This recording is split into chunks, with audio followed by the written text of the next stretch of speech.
Bismillahirrahmanirrahim. Assalamualaikum warahmatullahi wabarakatuh.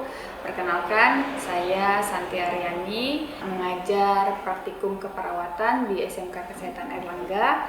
Kali ini kita akan mempelajari tentang pengenalan alat-alat kesehatan beserta fungsinya. Diketahui, alat kesehatan adalah instrumen, aparatus, mesin, atau implan yang tidak mengandung obat, digunakan untuk mencegah, mendiagnosis, menyembuhkan, dan meringankan penyakit, merawat orang sakit, memulihkan kesehatan pada manusia, atau membentuk struktur dan memperbaiki fungsi tubuh.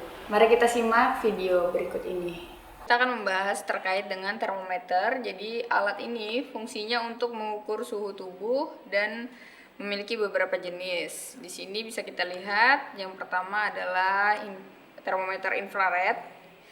Dia tidak menyentuh kulit ya, jadi langsung nanti hasilnya ada di layar.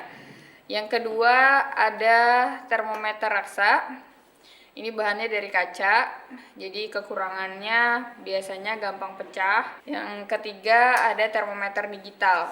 Termometer digital ini menampilkan suhu berupa angka dalam beberapa detik saja di layar monitornya. Ini adalah stetoskop, merupakan alat akustik yang fungsinya memeriksa suara di dalam tubuh seperti suara jantung, suara paru-paru, suara pergerakan usus, dan suara lambung.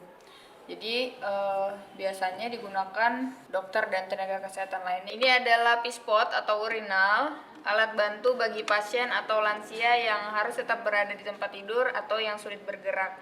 Jadi ada beberapa bentuk pispot sesuai jenis kelamin penggunanya. Yang pertama ini bentuknya bulat, ujungnya ini berarti untuk pasien laki-laki. Yang ujungnya lonjong ini untuk pasien perempuan. Jadi ini dilengkapi pegangan sehingga mudah dibawa. Untuk bahannya macam-macam. Di sini kita ada bahan plastik. Ya, ada juga yang bahan stainless. Ini adalah infuset. Jadi infuset ini gunanya untuk mengalirkan cairan obat, vitamin, elektrolit ke dalam aliran darah pasien ya melalui pembuluh darah vena dengan kecepatan yang bisa diatur secara tetap atau konstan dalam waktu tertentu. Nah, dan ini juga biasanya digunakan pada saat pasien harus menjalani rawat inap di rumah sakit. Nah, jadi ini termasuk bahan habis pakai ya, atau disposable, artinya infuset ini hanya boleh digunakan satu kali saja, setelah itu harus dibuang. Ini adalah nebulizer. Fungsi alat ini mengubah bentuk obat cair menjadi uap atau aerosol sehingga lebih mudah dihirup. Dengan nebulizer, obat akan langsung masuk ke dalam sistem pernapasan sehingga bisa bekerja lebih efektif dan lebih cepat reaksinya. Ini juga biasanya digunakan untuk pasien-pasien yang mengalami bronkitis, sinusitis, atau yang lainnya. Ini adalah masker oksigen, digunakan untuk memberikan oksigen kepada pasien yang mengalami gangguan pernapasan. Jadi alat ini dilengkapi selang, sehingga proses pemberian oksigen bisa dilakukan dengan lancar. Jadi saat digunakan, posisi alat menutup hidung dan mulut sekaligus. Seperti ini. Ya, jadi bahannya lentur, seperti silikon, warnanya bening. Biasanya ini disediakan beserta tabung oksigennya. Ini adalah tensimeter. Biasanya digunakan untuk mengukur tekanan darah pada pasien. Jadi kalau di dunia medis biasa dikenal dengan nama sphygmomanometer. Dokter atau perawat biasanya menggunakan alat ini. Saat ini dikenal dua jenis tensimeter, yang pertama manual dan digital. Nah, untuk yang manual sendiri ini ada tensi raksa seperti ini. Nah, ini penggunaannya untuk di luar negeri sudah tidak diperbolehkan lagi karena jika pecah maka akan membahayakan. Yang kedua ada tensimeter jarum. Nah, ini ada mansetnya dan ada balon untuk memompanya. Ada tensi digital.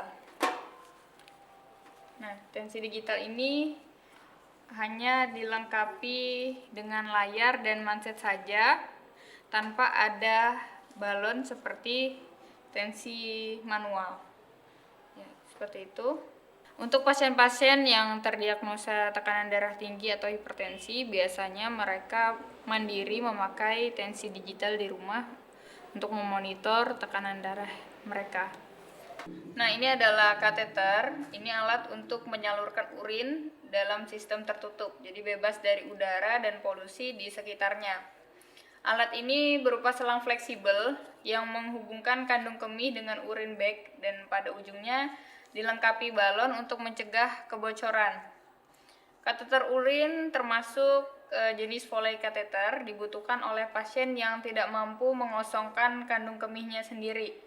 Ini adalah alat ukur gula darah. Biasanya dalam satu alat ini bisa memeriksa asam urat, kolesterol, sama gula. Jadi bisa 3-in-1, dilengkapi dengan alat untuk membantu penusukan dan blood lancetnya.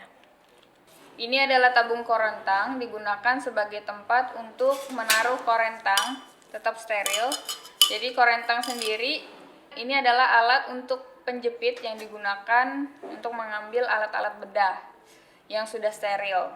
Jadi adanya korentang ini membuat instrumen bedah steril karena tidak disentuh oleh tangan. Cara penggunaannya ini bisa dikatakan daerah bersih, dan di sini di perbatasan tabung korentang bisa dikatakan daerah steril. Jadi ini yang tidak boleh dipegang oleh tangan, hanya boleh sampai sini saja, seperti itu.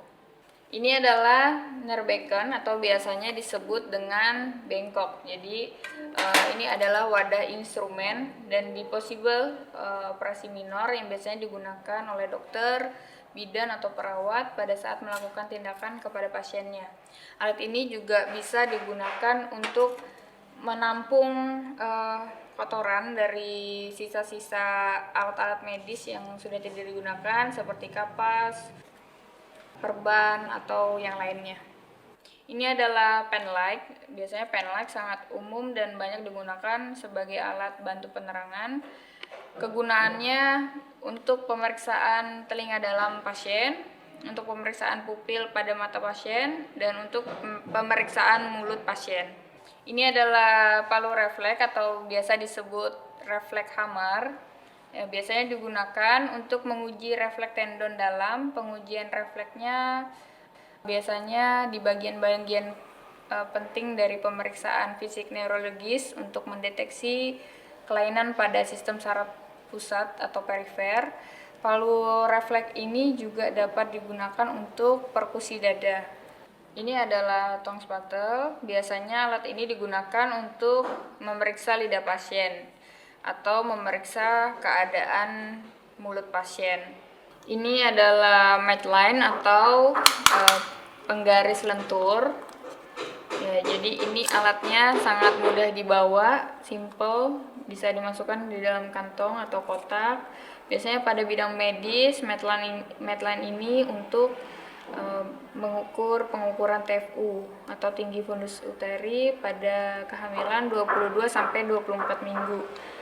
Panjang meteran ini 150 cm. Ini adalah alkohol swab, tisu alkohol yang mengandung antiseptik untuk mempersiapkan kulit sebelum dilakukan injeksi.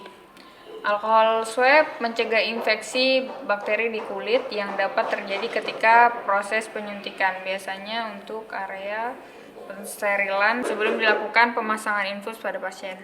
Ini adalah elastis perban, biasanya jenis perban yang digulung, bisa dapat menyesuaikan dengan bentuk bagian tubuh pasien. Perban ini sifatnya lentur dan dapat memberikan tekanan di sekitar luka untuk mengurangi rasa sakit dan pembengkakan. Perban elastis ini juga umumnya digunakan untuk menutup luka dan menyangga cedera jaringan seperti keseleo atau bisa untuk pasien fraktur. Ini adalah tourniquet, berfungsi untuk mengontrol aliran darah pada vena atau arteri dengan cara menekan atau melepas dalam rentang waktu tertentu. Biasanya digunakan untuk pasien-pasien yang akan dilakukan tindakan pengambilan darah vena. Ini adalah nasal kanul, merupakan suatu model terapi oksigen dengan meletakkan selang. Ada 2 cabangnya, biasanya diletakkan pada masing-masing lubang hidung sebagai alat bantu pernafasan. Nah, itu tadi mengenai penjelasan alat-alat kesehatan. Saya akhiri. Wassalamualaikum warahmatullahi wabarakatuh.